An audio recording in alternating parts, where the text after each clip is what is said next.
If the news has felt like too much lately, too long, too loud, too overwhelming, this is your sign to do it differently this new year. I'm Erica Mandy, host of the Newsworthy podcast. Each weekday, I break down the day's top stories in less than 15 minutes, giving you the facts, multiple perspectives, and even some lighter conversation starters, so you're not bogged down by arguing pundits or alarmist clickbait. It's a simple, efficient way to stay informed, feel confident, and move on with your day. Search The Newsworthy wherever you're listening to this podcast and follow or subscribe to The Newsworthy today. Welcome back to Drafting the Past. Today's episode started with a suggestion from a listener, and it resulted in one of my favorite interviews on the show about a book that I might not otherwise have picked up. I'm Kate Carpenter, and on this episode of Drafting the Past, I'm joined by Dr. Fahad Bishara. Thank you, Kate. It's an enormous pleasure being here. Fahad is an associate professor at the University of Virginia, but he's currently on leave and teaching at the Doha Institute for Graduate Studies. His first book, A Sea of Debt, Law and Economic Life in the Western Indian Ocean, 1780 to 1950, won multiple awards. His second book, which came out in 2025, is Monsoon Voyagers, An Indian Ocean History. In it, he follows 1 year of the voyages of a single dhow, a type of sailing ship, and its captain and crew as it travels around the Persian Gulf and Western Indian Ocean. Working at multiple scales, from the details of daily ship life to the circulation of goods and ideas across the Gulf, Fahad gives us a new ocean-based perspective on Middle Eastern history. It's also a beautifully written book, and I was eager to talk with Fahad about his inventive structure, how he organized his materials, and more. You're going to get a lot out of this conversation with Dr. Fahad Bishara. I've always been interested in writing, but not especially good at it.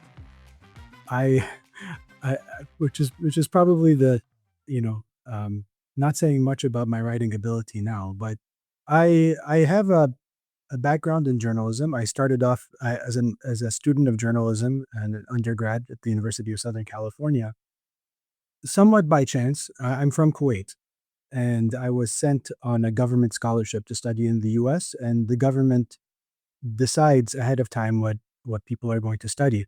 And so they put out a list of majors and that you can apply for, and all of them were in engineering, and at the very bottom of the list was journalism. And I thought, okay, I could probably do that. I knew I wasn't going to be an engineer, and I knew I'd always been interested in writing, but I was never especially good at it, and I struggled with balancing how to sound serious with how to sound interesting. Counterintuitively, journalism school was not especially good at teaching you to be either, actually. Uh, there were moments where I took courses where they helped you explore your sort of creative voice, a column writing course. And then as I was in my final year of undergrad, I hung out with a bunch of people who were in screenwriting. This was the University of Southern California, after all. And I tried that out as well. I took a course in screenwriting, and I thought it was a lot of fun. I didn't know that I was going to be a historian. I hadn't even taken history courses as an undergrad. And so I didn't really know what the field was about. And so it took me a very long time to figure out what I was doing, who I was as a historian, and even longer, really, I mean, well after the PhD, to figure out what my sort of writerly voice was going to be. And I'm in many ways, I'm still working through that and trying to figure it out. Let's talk about your writerly life. When and where do you like to write? Really, wherever I can. I prefer to write at home. I have two children, like many of the guests on your show. It makes it difficult to write at home. I used to do it when they went to school, and I had the place to myself. These days, I don't really have a place to myself, so I come to the office. I prefer not to write in the office because you end up hanging out with colleagues and chatting and doing all sorts of fun things that are not writing. But I do prefer to write at home, and if I can't, then I'll write in the office. I'm not the sort of person who can write in coffee shops. I can't write in public places. Can't listen to music when I'm writing. I just need everything to be quiet and to have the computer in front of me and to be able to write. In terms of when, I've gotten into the really good habit, I think, of getting up very early in the morning I'm usually awake at around 5 a.m., if not just a little bit before. Kids wake up for school at 6:30. That gives me an hour and a half of quiet time. And so I can get the ball rolling. And actually, it's when I'm counterintuitively like most creative in my writing is when I'm just waking up and the ideas are, after the first cup of tea or coffee, the ideas are really beginning to percolate. And if I can get something done at that time, it sets the tone for the rest of the day. Which is to say that there are a lot of days in which I don't get anything done because that first hour or hour and a half in the morning was not especially well spent. Do you try to set a goal for yourself or just be present? No, I do try to set a goal for myself. If I'm working on a project, I definitely have a goal for myself.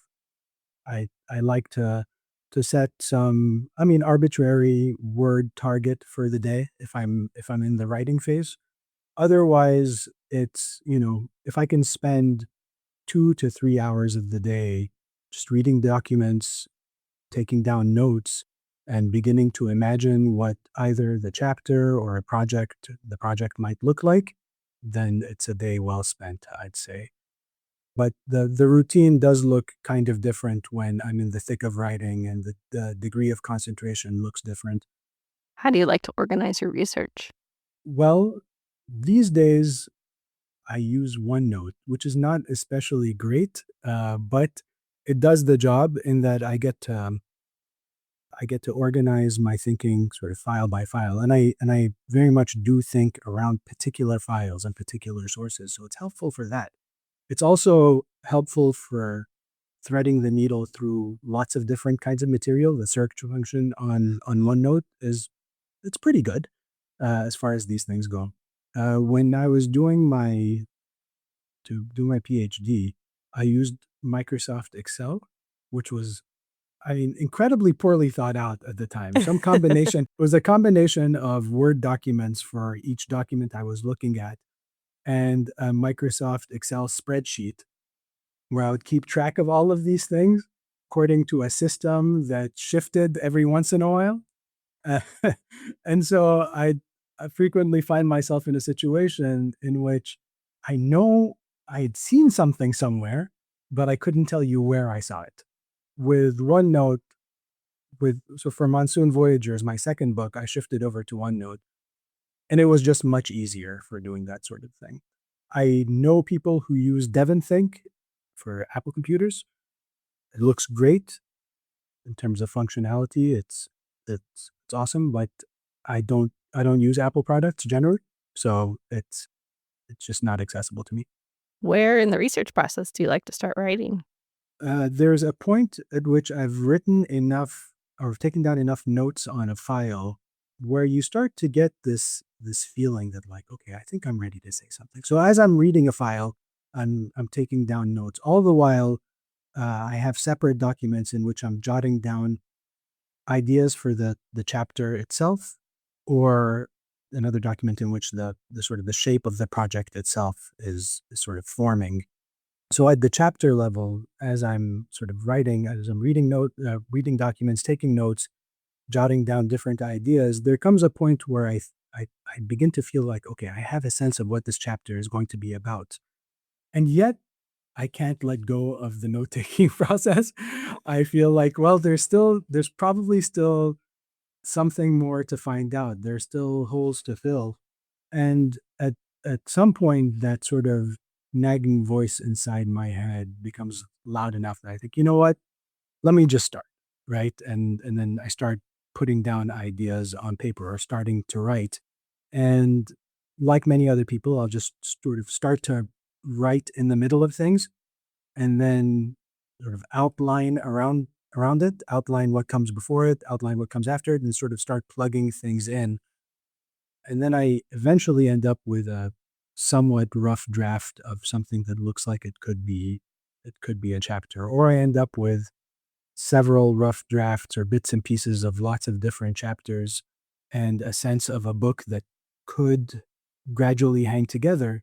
It's really, Kate, it's really just a commitment issue. Like, it's a fear of commitment to the project because at some point it goes from a project that exists in your mind And that could be a lot of things, all of which are equally cool, to something that you're committed to writing and no longer all of the other things that it could have been. And for me, part of the problem is it's no longer as perfect as it was in my head, too. Oh, it's invariably far less perfect than you imagined it. But that's what colleagues and friends and readers are for. And eventually you get it to a place where you're least dissatisfied with it, but never fully satisfied. What is revision like for you? Do you like to revise as you go, or do you like to get out a full draft and then go back to it? I like to hop between different bits and pieces of the project, actually. It may be like some ADHD brain going on, but at some point you get, even as you're in a chapter, you get sort of bored of what you're writing about, and you want to start writing about something else. And it's in that process of writing about writing some other part of the book that it becomes clearer to me what I was trying to say in the earlier part. And so then I can go back and add to it. And there are times where I'm reading something completely unrelated and I have a sort of a light bulb moment of inspiration, and I can go and I can fill out a part of a chapter that I'd sort of left open, or start a new chapter altogether. You get an idea for a new chapter.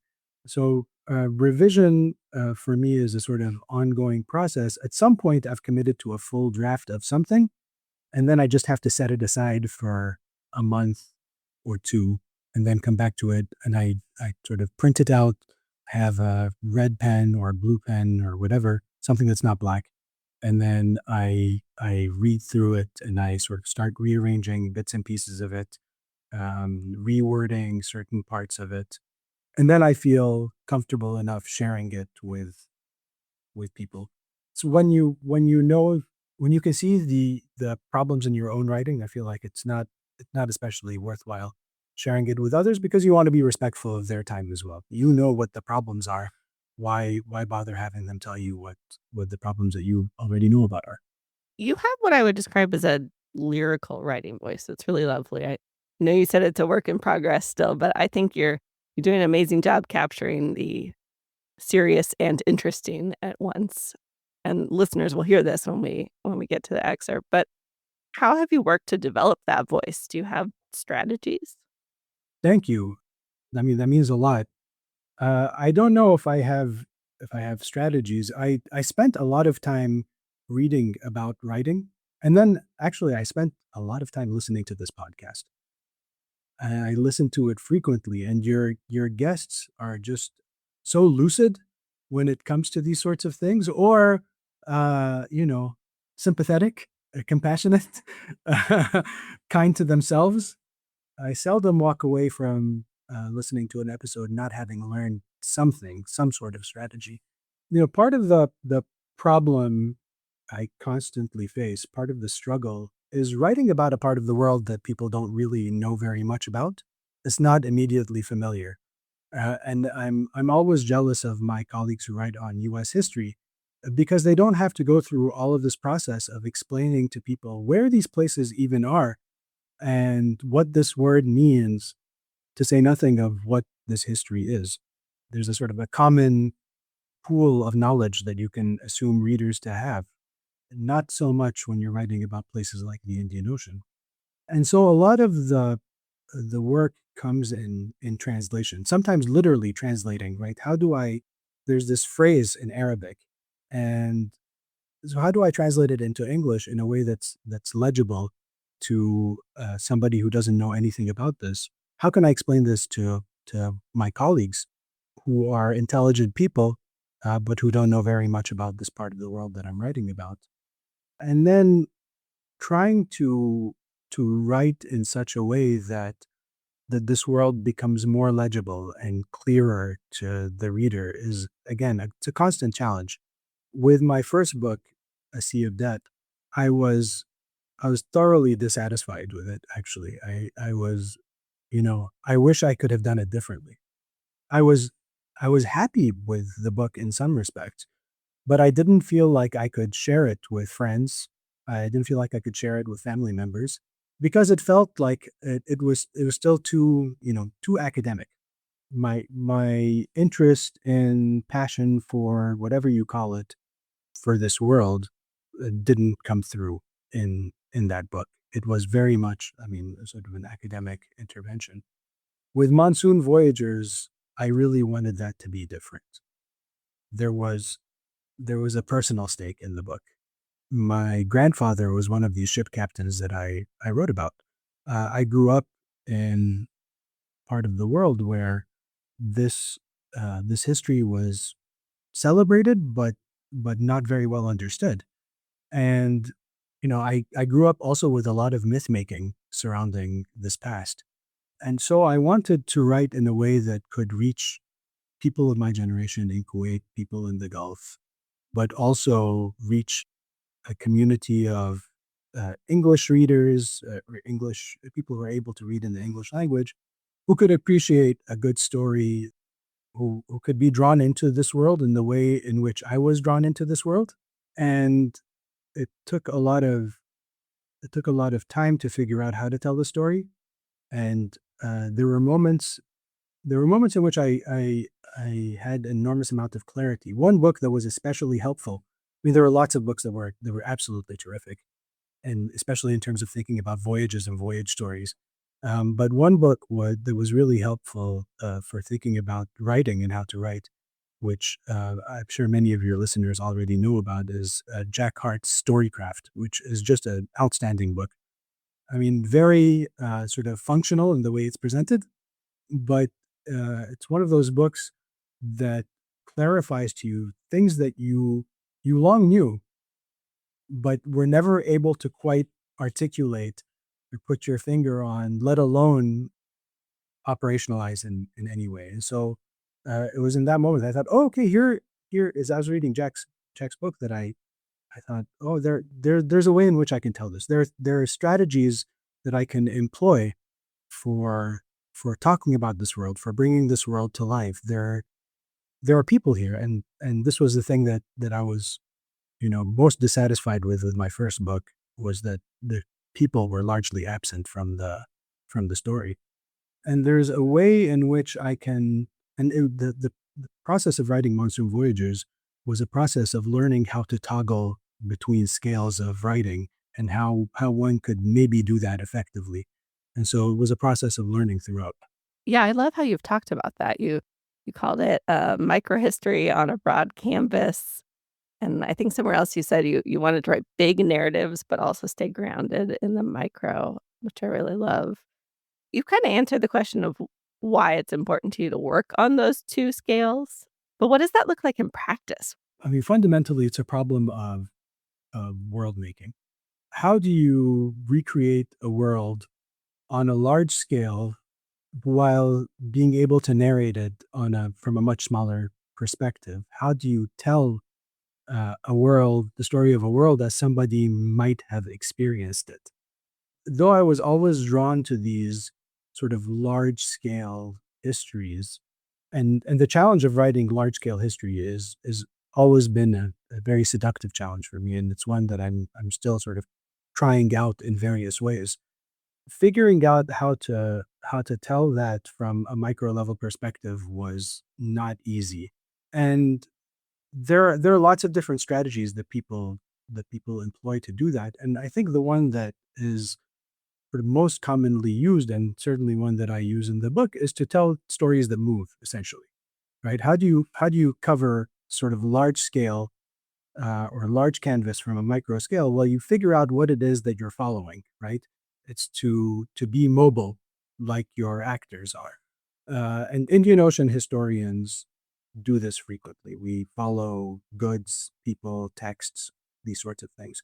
Although not often as by way of microhistory, but usually by way of mapping out the different kinds of circulations that make up this Indian Ocean world. I knew I wanted to write about the world of the Dow trade, and it was actually when I picked up a copy of Robert Harms's book, The Diligent, which if anybody's listening and hasn't heard of that book, like, stop listening and just go pick up Robert Harms's book and read that. It's a terrific a terrific account of the Atlantic slave trade told through the voyages of one ship, the Diligent. And when I read the Diligent, I thought, this is it. You follow a ship, right? Follow a ship and the captain's journals. Little did I know that there was a whole world of it's a whole subgenre of history, voyage narratives, stories of ships. The voyage story is supposed to tell you something much broader than the story of the voyage itself. I mean, you can start all the way from the Odyssey if you wanted. Uh, and my kids and I are these days have been listening to a terrific podcast, and there's a mini series on the Odyssey. It's called Greeking Out. It's lovely for children. And then there's, of course, work on the Atlantic. There's Nicholas Thomas's work, Discoveries, which is about the voyages of Captain Cook. And there are lots of books on the voyages of Captain Cook. He's having a bit of a resurgence for reasons I can't quite understand.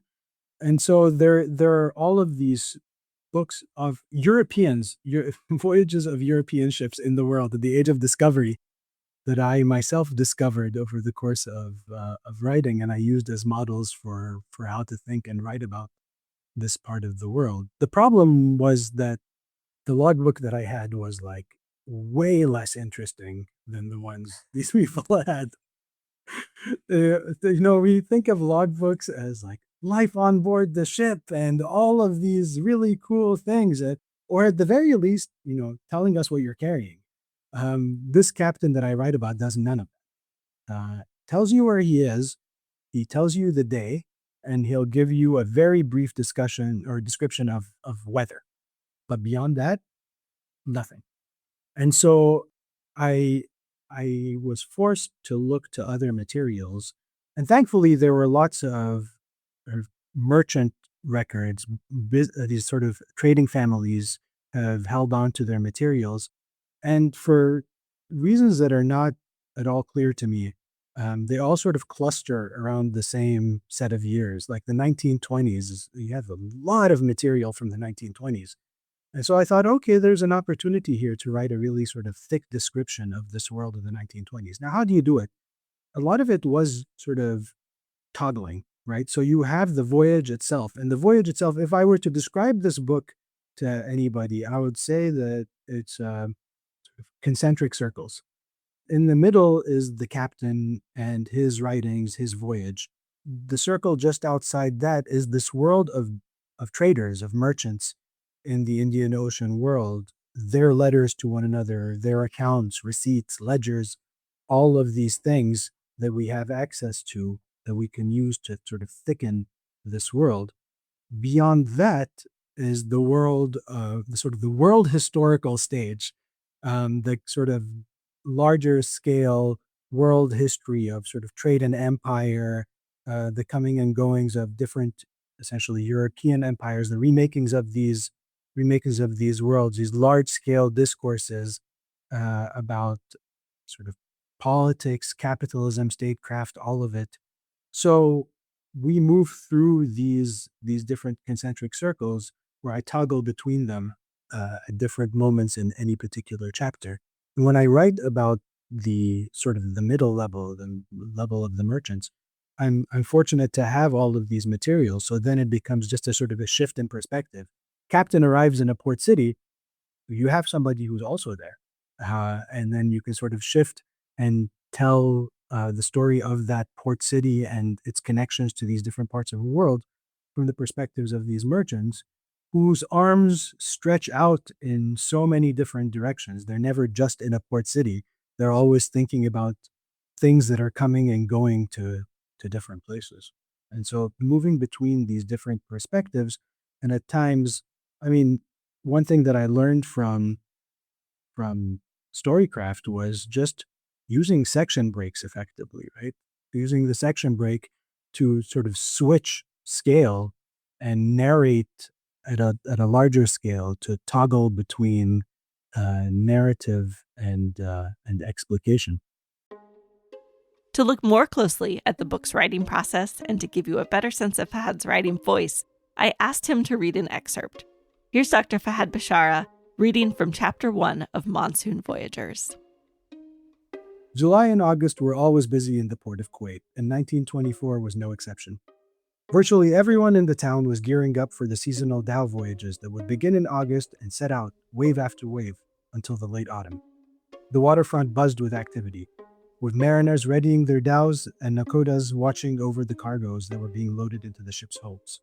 Further away from the shore, all manner of merchants, brokers, and retailers gathered around reams of paperwork, contracts, receipts, ledger books, and letters that the anticipation of the voyages generated.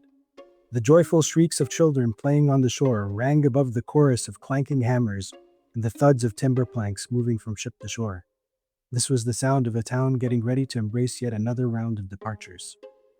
Among those who oversaw the work being done on their dhows was the Nahuda Abdul Majid bin al Mullah Ahmed al Fedashawi.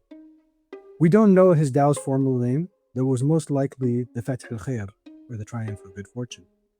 Shipbuilders often tried to give their dhows auspicious names: Taysir, path of ease; Muwaffaj, fortunate; and Fath al Khair, or Fath al Rahman, or triumph of the merciful. Of these, Fath al Khair was the most common. Nobody called their dhows by the formal names, though. Instead, they referred to the dhows by nicknames that reflected some aspect of the ship's character. Al-Farachawi's dhow was known as Al-Awaj, the crooked. Hardly an auspicious name for any ship, but one that captured one of its unique features. The dhow's builder, Jassim Nisbagha, converted it from a short-distance trading vessel to one outfitted for longer voyages and heavier cargoes. To enlarge its capacity to 3,000 men of dates, or roughly 225 tons, Nisbagha added more planks to its hull, so the dhow lacked the straight, sleek lines that characterize most other vessels. In a word, it looked crooked. But it was a good dhow and had already proven itself seaworthy. Al-Falkawi had just returned from a 6-month voyage that took him and his crew from Kuwait to Gujarat and then to Goa, where he spent 2 weeks before sailing back up the Arabian Sea and crawling along the Arab shores of the Gulf. There was no time to contemplate the voyage's success. Preparation for the next season virtually always overlapped with the end of the one before. What went into writing this passage? Well, there were a couple of things that went into writing that. First, I wanted to give a feel for the place. And this is something I learned from listening to one of your guests, and I can't remember exactly who it was, but somebody who said something along the lines of, if you can communicate 2 or 3 of the 5 senses, then you're able to sort of pull the reader into this world. And so scene setting was important to me. Scene setting for all of these places. The book, I should say for the listeners' sake, is written around places that the dhow stops at, the sort of ports of call along the course of the voyage of the dhow. So you want to give people a sense of what this place looked like, what it might have felt like. And so to invoke sight, to invoke sound, and other places I try to invoke smell. Teak wood has a very sort of distinct smell to it. Sawdust, the smell of sawdust mingling with the sort of humid air of late summer Gulf is very distinct smells that one might imagine. But at the same time, and this is maybe the more important part of it, is I was trying to invoke a sense of a world in motion, right? That these are places that are connected to these much broader worlds. And it's in these moments where we can feel the connection. Things are coming in and going out. People are getting ready to leave again, to give a sense of rhythm, really. And that's the other part of it, I guess. And another part of, a big part of what I was trying to do in the book, and part of narrating one season's voyage, and a voyage that is going to be repeated over and over again from one season to the next. It's not this exceptional voyage like, Magellan or Captain Cook. It's a very regular, very mundane kind of voyage.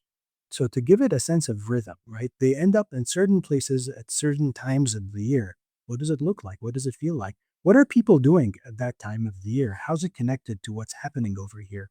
So again, it's this process of world making through sight, sound, smell, rhythm and motion. I have kind of a chicken or the egg question for you. For this narrative, did you find the sources first and realize that this would make a great story? Or did you have kind of a historical question and then find the sources? This one, the chicken definitely came after the egg in this one. Or I don't know what the right order is, but I don't either. It's a terrible metaphor. I I I knew I wanted to write about Adau's voyage before I had figured out which Dao I was going to write about. I mean, I knew about these kinds of materials because, as I said, my grandfather was one of these captains, and we have his logbooks. And one of the reasons I was drawn to this world is because there was a personal connection to it. And one of the reasons I was able to get access to any of these materials to begin with is because there is a family connection there. There is a maritime historian of Kuwait, Yaqub al-Hajji, Dr. Yaqub al-Hajji, who spent a couple of decades transcribing these logbooks that he'd found and publishing the transcriptions. And so I knew that I could use those, and I'd always thought I would write using one of those published logbooks. But, and this is where serendipity comes into the picture. And as historians, like I'm 100% a believer in serendipity. It's like more than half of the process is just, I won't call it luck. I don't know what it is, but there are moments where things just align. So I had been reading this ship captain's logbook anyway, because his voyage had aligned with a lot of the other material that I had been seeing. And I thought, okay, there's a way in which I can begin to sort of triangulate this stuff and really sort of thicken an account of this world by having people who are contemporary with one another. I was visiting a friend, a high school friend and college friend in Kuwait. I was visiting him on one of our sort of winter breaks when I was at UVA. And I visited him just because he and his wife, he had just gotten married the year before. I hadn't been in around a year. They'd just had a kid. And so I wanted to go say hello and meet their infant and just congratulate them. And his wife had the same last name as this Dow captain. Now the last name is just, it's a place name. It indicates origins in an island off the coast of Kuwait, Failaka Island. There are lots of people who have that last name. But then she had said at some point that her brother was going to come by later in the evening, and she called her brother by his first name, Abdul Majid. It's the same name as this captain, and it's not a very common name. Okay, it's like I don't know if you're Winston or Jefferson or something. You know that these are names the kinds of names that repeat themselves over the course of generations, sort of always leapfrogging back in time. And so I asked, well, what's your relationship to the ship captain, Abdul Majid the Fedishawi? And she said, oh, he was our grandfather. I said, oh, how interesting. I've been reading his logbook. I wonder, does your family have the logbooks? Do they have anything else? And she said, oh, yeah, my dad has a whole chest full of these things. Oh, really? At this point, I could barely contain my excitement. Really? You don't say. I, I wonder, might I be introduced to your dad? And she said, sure. And so she picked up the telephone and said, hey, there's this guy and he wants to meet you. And he said, yeah, sure, have him come by. And so the next day I went over there. And once I saw the logbooks, I realized a couple of things, Kate. First, I realized that the published logbook that I had been reading was a very small part of the actual logbook. The editor, maritime historian, had stripped out everything that was not the log of the voyage itself. So all of the marginalia, all of the notes, all of just the really cool things that gave this source its personality were nowhere to be seen in the published version. And the second thing I realized was that this was going to be my guy. He was like my maritime Minocchio. He was my, there was a moment in which you go through it and you think, oh my God, there are these, like you get a window into this guy's thinking, the ways in which he saw the world around him, the ways in which he excerpted bits and pieces from the world around him. I think this is it. This is the person that I'm writing about. And at that moment, the project came into being, and I just had to figure out how much of it I was going to be able to write about. And I have to say, I really had to restrain myself. There were so many things that I wanted to write about. There are so many chapters that I wrote that never made their way into the final product. So many sidebar discussions, so much stuff. It was like a whole world, and I was ready to write about all of it. But I had to figure out how I was going to just cut one slice through it, which was like an enormous challenge, but a deeply productive and gratifying one. Was there anything you had to leave out that was particularly painful? Yes. Zanzibar, East Africa. I had chapters, not just one chapter, 3 chapters that I had written on East Africa. The book covers a season's voyage from Kuwait to southern India and back. These captains also went to East Africa. They sailed down to Zanzibar and past Zanzibar to the Rufiji Delta all the time. And it was like a completely different world, but very much connected to the world that I was writing about. But as the book was taking shape, more and more I realized that I couldn't do it because first the book would be too long. Second, although this captain did go to East Africa, he didn't go to East Africa on this voyage, right?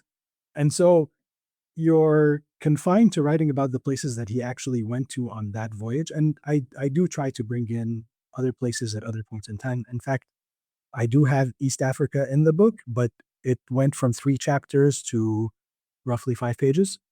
And so, yeah, I tried to cram it all in there. And then at one point, I tried to console myself by saying, well, I can write another book that takes on the East Africa voyage, but I'm never going to write that book. Who am I kidding? Anyway, and as you start writing about this world, and especially, alongside the voyage and around the voyage, it's a whole oceanic archive. It's a whole sea of texts about sailing, about navigation. There's stuff on poetry, there's stuff on the unseen. There's all of this great stuff that just never made its way into the book. All I can say is, forgive me, I tried. Kind of related to that, one of the really interesting structural things you do in this book is that you have chapters and then they're interspersed with these short sections you call inscriptions. You kind of closely read a document and write sort of in a more historiographic, argumentative tag. You also say in the intro, like, you can skip those if you're not interested in that. I don't know that I've ever seen this before in a book. I kind of loved it. What motivated that approach? Let me say, they were not at first they were not called inscriptions. They were called, up until like the final draft of the proofs of the book. Actually, they were called postscripts. So it was a postscript to each chapter. And then one of the editors at UC Press very astutely pointed out that, yeah, postscript doesn't really work. Maybe you want to think about something else. And then he suggested inscription. And I thought, oh, that's brilliant. I love inscription because what it does is it does take an inscription from the logbook, one of these many sort of marginalia, moments in which he sort of breaks genre, in as much as we even understand this to be genre of any sort, and writes down something that he sees, writes down a copy of a contractual template, writes down a formula for doing something or measuring something. And at first, I didn't really know what to do with these. I knew that these gave us something of like a, when I called him a sort of a maritime Pinocchio, I meant it. That this is a person who's like actively trying to think about this world around him, and but thinks in terms of these sometimes like disconnected utterances that don't often cohere into something like a integrated view of the world, but are incredibly telling nonetheless. Now, of course, if the captain was around, he'd tell me I had no idea what I was talking about. And all of these things made sense. And of course he understood this world perfectly, which he probably did. But All I have is what's presented to me. And so I use these to sort of tunnel into particular concepts. And this is part of this process of translation that I was talking about early on. Is like how do you take these moments or these bits and pieces? How do you draw out concepts from them and then translate those concepts into into concepts that are commensurate in the sort of English historical writing, right? A concept that historians would be able to look at and understand: accounting, commodification, the first nature, second nature, whatever, right? These sorts of things. And so this was my attempt at sort of drilling down into these. And actually it was also like my space for myself to just sort of geek out. And I'm as a historian, I'm like, but there are people who there are historians who love people, and sure, I love people, but more than people, I love paper. Okay, just give me paper, surround me with paper, and I'll be as happy as can possibly be. When I'm drawn to storytelling, the stories that I'm drawn to are stories that involve paper. When I'm drawn to materials, I'm actually drawn to the material itself even more than I am to the story that's in the material.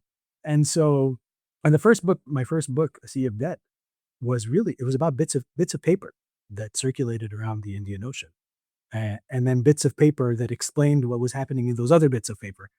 And so, like the materiality of this world, materiality of the archive of this world, is very much something that I was always drawn to. And so when I saw those marginalia, those inscriptions, I thought, yes, oh my God, how do I want to write about all of this. Now, of course, once you start geeking out, you kind of lose the audience, like the general reader audience. Like, with all respect to William Cronin, like we all wish we could be William Cronin. When I'm writing for people who live in the Indian Ocean world, family, friends, they have no idea. It's okay that they don't, first nature, second nature, third, fourth, fifth, it's all the same to them, right? And so it's a moment in which I could talk sort of inside baseball with colleagues and just really like have fun with this stuff. But I knew that people didn't necessarily want to read that, and so I tell the reader early on, look, if you don't want it, then don't read it. If all you want is the story. The story is there, right? And the story is important. Like the story, there is a big storytelling impulse in this book, and I didn't want to integrate those discussions into the chapters because I didn't want to clutter the narrative with that kind of thinking. And I wanted it, we write in different voices. And so the voice in which I write for the descriptions is not the same voice that I use in the chapters themselves. And so I wanted to separate those out. I should say, for those who are wondering where the idea came from, it's not my own idea. The anthropologist cum historian Greg Denning, who writes on the Pacific, is a brilliant writer, who was a brilliant writer, I should say. I mean, talk about lyrical. I mean, this guy, he spun poetry. Okay, this guy was like, he really wrote absolutely beautifully. He wrote a book called Islands and Beaches. And Islands and Beaches was about a particular group of island, the Marquesas in the Pacific, and the sort of long history, and it's sort of an ethno-history of the Marquesas. And he used the islands and beaches also as a metaphor for thinking about encounters, right? Beaches are sites of encounter. Islands are sites of like more, we might imagine more insular culture, right? And then there was a sort of the metaphor on top of the metaphor. So he had the chapters, and after each chapter, he had a postscript, which was on the encounter between anthropology and history as disciplines. And so it was like sort of a meta discourse on what we were reading in the chapters. And I remember reading that and thinking, oh my God, this is so brilliant. This is amazing. Like, how freaking cool that this guy is able to take this metaphor to these heights, but also so easily and sort of pithily present to us such a sort of a deep topic, a sort of interdisciplinary encounters. And then so I thought to myself, well, what if I did that? I mean, I'm not Greg Denning, and I'm not talking about something as deep as interdisciplinary encounters. But like, what if I limited myself to just a couple of thousand words? Could I make sense of what was in front of me? Could I tell people what was important to think about? Could I go from the document and then sort of scope out to these big issues and then go back in and say, now we might think of this a little bit different. And so it was a sort of a constant challenge to myself, and it was super fun. It's a brilliant solution because when I read when I read about them in the introduction, I was mentally prepared for them to be very dull. But it turns out they're fascinating. I loved reading them. I think your enthusiasm for documents really comes through in those passages. But I think you're right that they would have sort of interrupted the narrative within the chapter and felt more like a slog. And so by separating them, you kinda let them shine as their own thing, and I loved it. It's a great solution, I think. Thank you. Thank you. I mean, this like, look, fellow historians here, like we can all geek out over paper and it's okay. There's no shame in it, right? And I love moments when I read books. I love the moments in which historians let us sort of peer over their shoulder into the research and writing process, like where the material comes to life and our interpretations of the material are happening in real time, rather than, okay, this is all stuff that happens in notes, and what I'm presenting for you is the final thing. Okay, let's think through it all together. Well, our last time, I wanna talk about your inspirations, and you have mentioned several wonderful writers and historians already. Are there other people that you read that you look to for inspiration? I do read a lot of fiction.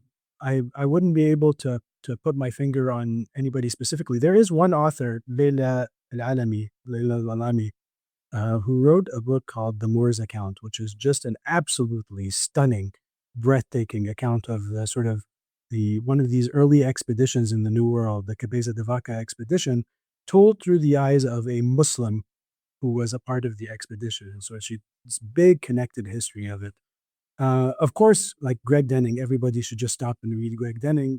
I don't know why we ever stopped reading Greg Denning, but I'm here to say that we should all read Greg Denning. And then there are people whose writings on sort of the materiality of things has always left an enormous imprint in my thinking. The late Brinkley Messick, for example, his writings on law and writing, it's sort of bringing together history and anthropology. I read a lot of anthropology, ethnography, the beauty of the narrative, but also because one of my advisors, Aung San Ho, is sort of an anthro-historian who wrote about the Indian Ocean world, and I was always sort of taken by what anthropologists did. The other thing that I draw inspiration from, or the other medium, I should say, This American Life, the podcast, which is maybe like a very trite answer, but like This American Life is radio perfection. It is. It is like in terms of storytelling, like Ira Glass just nails it, right? I haven't listened to it in a little while because with all of the sort of reporting on Gaza and the episodes around that, it just became really heavy to listen to. But, you know, talk about somebody who is able to take a moment and really sort of unpack it, give you bigger framing for it, and then draw you into sort of the its intimate details. He does it so well and so beautiful as a storyteller. The other podcasts, the other sort of NPR podcasts, Planet Money, The Indicator, they do really good job with explaining these economic things through storytelling, right?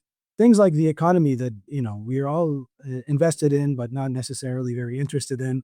They do such a good job of making it come to life. Like here's this moment, and here's the issue that's in tension here. Let's blow it up and explain it to you, and then let's get back into the story and trace it all the way through. Really, really well done. And once they had one episode, I can't remember when it was, in which they broke down their own formula for storytelling. Uh, and then once you learn that, like you can't unhear it. It was brilliant. It was brilliant. It's these moments where it again, it like the lights just sort of illuminate everywhere where you listen to these things and you think like, okay, that story craft, these books that I'm reading, all of it. And there was a moment during Monsoon Voyagers, during the sort of research and writing of Monsoon Voyagers, where it was a sort of come to Jesus moment, except I'm Muslim, and so I, res- respect Jesus, but come to Jesus, maybe not. But come to Muhammad moments maybe, in which I realized and I thoroughly embraced the fact that, look, we are fundamentally storytellers. That's what we do. That is what the historian's job is, to tell stories, and to tell stories that are instructive in different ways, that are meant to tell you something about the world that you live in, to tell you about the worlds that we lived in, to tell you something about what it means to be human. And I think for a very long time, especially in grad school, I had thought of history as more sort of social scientific, if that makes any sense. Like, no, we're here to make an argument, and we're here to suss out a concept. And at this point, I go, no, no, no, no. We are storytellers, and in a sense, like, we are not just storytellers on our own. We live in a community of storytellers, and we're all telling stories, just from different vantage points. And once I embraced that, I felt like it was simultaneously, like, both like incredibly liberating, and opened up all of these doors and frontiers and ways of thinking about what it is that we do and what it is that I teach and why I do it and why I teach it in totally new ways. Boy, I love that. What's the most influential writing advice you've ever gotten? I've never gotten writing advice, like, personally, direct writing advice. I don't think I've gotten writing advice. My dear friend and peer colleague Ahmed Al Mazmi, he is somebody who is always encouraging me to sort of trust my instinct. I'm the sort of person that really, I second guess myself a lot. I get really excited about an idea, and then I get cold feet. And there were many times in writing Masu Voyagers that I thought, oh my God, this is a really dumb idea. Why am I doing this? Nobody needs to read this. Nobody will ever read this. I think the same sorts of anxieties that, like, literally anybody who's ever written a dissertation or a book or anything. The good news, Kate, is that it never goes away, and you just, you know if you're at all successful, you get to have a life in which you relive those moments over and over again. Uh, but he is always there to allow me to, or give me the space to sort of to talk about these things, but then sort of to trust my to remind me to trust my own instincts. And this is something I tell my students as well. Like, if you think there's a story there, there's probably a story there. There's a reason why you thought there was a story there to begin with. Now go back and figure out why you thought that there was a story there. But the best writing advice I've ever gotten is, honestly, and this is not just me complimenting you, but the like, your podcast and the people that the many guests that you've had on your podcast, is it's like having a writing companion every week, or being in a writing workshop every week, and every time I listen, I learn something new, about the craft, about the discipline, and about myself at the same time. And it's like a tremendous resource. I'm glad to hear that. I feel the same way listening to all the amazing guests who tell me about their writing. So before I let you go, I know you're not writing a book about Zanzibar in East Africa, but is there a new project you're digging into? Yeah, I mean, I'm still sort of sussing things out right now. The book just came out a few months ago, and I'm in the sort of in between phase. Having small children also means, I mean, they're not really that small anymore. My kids are about 11 and about 9, but archival travel is not as easy as it used to be. What I'll say is that I've been spending a lot of time. I wanted to change tracks, and for my last two books, I spent talking about issues of trade, capitalism, law, things like that. I've not let go of the law issue, but I'm writing about crime, and I've sort of been drawn into this set of materials on crime and society in the Gulf. Still trying to figure out what I might say about it, but what I do know is that there are some really, really, really cool stories. And if all I'm able to do is share those stories, then I would have done a good job. This is, as you might tell, like still the sort of heady excitement and optimism phase. Check back in about 6 months, and I will have second guessed myself, and I might be writing about something else entirely. Fair enough. Dr. Fahad Bishara, I loved Monsoon Voyagers. I have loved hearing you talk about your writing process. Thanks so much for joining me on Drafting the Past. Thank you for this opportunity, and thanks for giving me the chance to talk about all of this. It's been super fun. Thanks again to Fahad for joining me and to you for listening. Find links to all the books we talked about in the show notes at draftingthepast.com. I have another fantastic interview coming up for you next week. And in the meantime, remember that friends don't let friends write boring history.